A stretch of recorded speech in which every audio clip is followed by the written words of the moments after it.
This is SSPTV News, brought to you by Samsung Productions and the Hazleton Standard Speaker. A historic local church is looking for help to keep its doors open and history preserved. Good evening and thank you for joining us at SSPTV News, your trifecta of local information on the air, online, and on the Samsung Productions app. I'm Ken Kara and these are your headlines from SSPTV and the Hazleton Standard Speaker.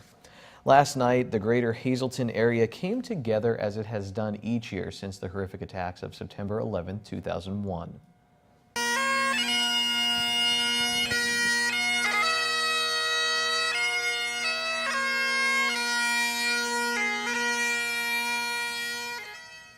This was the scene at St. Gabriel's Church in Hazleton as a flag-draped gurney was rolled into the church.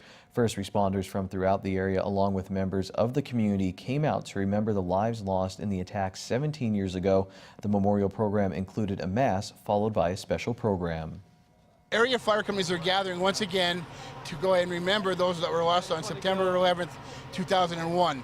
The Hazleton Fire Department is the only department other than New York City that has done it every year to remember them. It's something that we don't want to forget about, but at the same time, it's time to move on. It's a new day. God is the God of restoration. The Lord is our hope. And I believe in these times we need to train the younger generation of firefighters and just people in general to stay alert.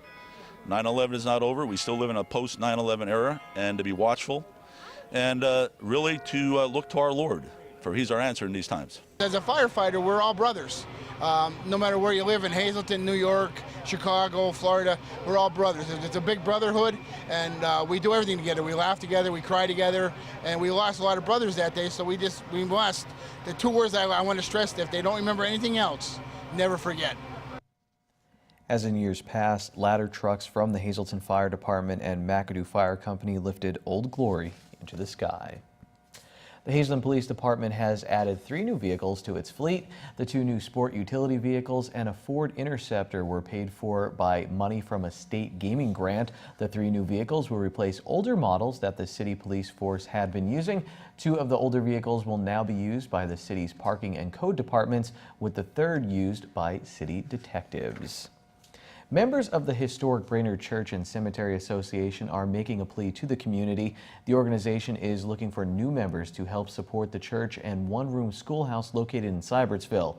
Carolyn Tobias, one of the group's remaining members, is asking for volunteers to come out to the association's monthly meeting on Thursday, October 4th.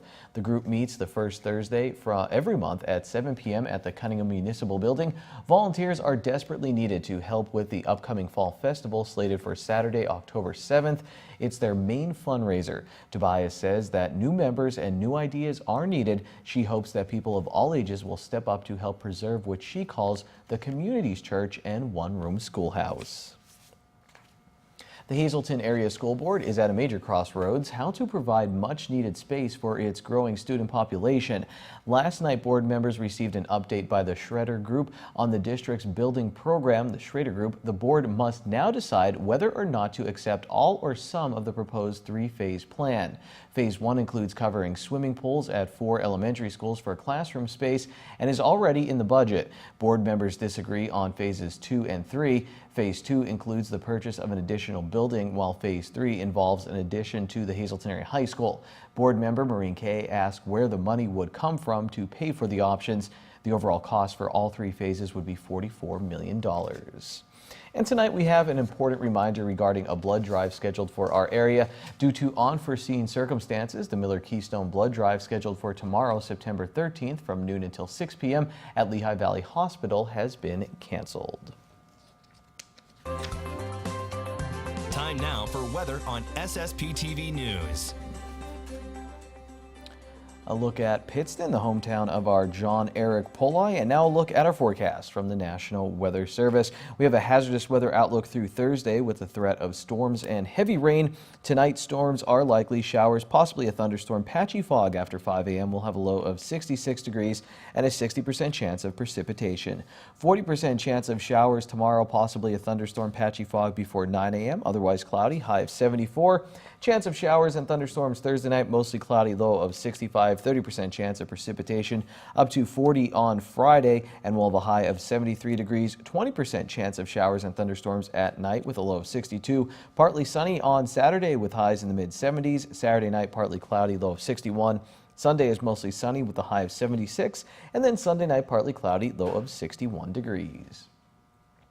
After a long rain delay, the Scranton-Wilkes-Barre Rail Riders opened up the Governor's Cup Championship Series with a win. Let's get to the SSPTV Standard Speaker scoreboard. Bruce Caldwell provided a 2-run double that helped the Rail Riders to a victory and a 1-game lead in the best-of-5 series. Game 2 is tonight at 6:35 p.m. at PNC Field. The Cubs, they blanked the Brewers to take a 2-game lead in the NL Central. The Lady Cougars moved to 2-1 in Wyoming Valley Conference Girls Volleyball. Brooke Boretsky had 21 assists and Madison Plesh had 12 kills. Hazelton area also won in field hockey, coming back from 2 down to beat Wallenpaupack. Back to girls volleyball, where Marion beat Tamaqua and Shenandoah Valley topped Schuylkill Haven. In golf, Holy Redeemer held off MMI and Tamaqua beat Monoy area. We hope to see you here every weekday for updated headlines, weather, sports scores, social news, and obituaries. Stay tuned for our in-depth local features and short shots with Ron Marchetti in sports. Plus, I talk with former Penn State Hazelton basketball and volleyball player and current school athletic director about how she got that job. Watch SSPTV in Wilkes-Barre on Service Electric Cable Communications Channel 92, Saturday and Sunday from 7 p.m. to 11 p.m. Good evening, everyone. Here's today's Talk of the Town. The American Red Cross has a few blood donation opportunities in our area. If you would like to register for any of the blood drives, you can call 1-800-RED-CROSS or go to redcrossblood.org. The Greater Hazelton Chamber of Commerce is currently seeking nominations for the 2018 Business and Community Awards. To nominate your business, another business, or to nominate an individual for any of the awards, you can call the Chamber at the number on your screen or go to hazletonchamber.org. Holy Rosary Parish in Hazelton will be having a pilgrimage to the Basilica of the National Shrine of the Immaculate Conception on September 22nd. The cost is $55 per person. And the first annual LCC AC Superhero 5K Run Walk will be held on Saturday, September 15th, rain or shine, at Kirby Park in Wilkes-Barre. And that's today's Talk of the Town. SSPTV News would like to send sincere condolences to the family and friends of the following. Robert E. Ames of Coaldale. Mass of Christian burial is Saturday at 11 a.m. at St. Joseph's Church of Panther Valley in Summit Hill. Friends and family may call Friday from 6 to 8 p.m. at the church and Saturday from 9 a.m. to 11 a.m. at the church. The John F. Heron Funeral Home in Bethlehem is handling arrangements. And Elenita Rydell Clawton, formerly of Tamaqua.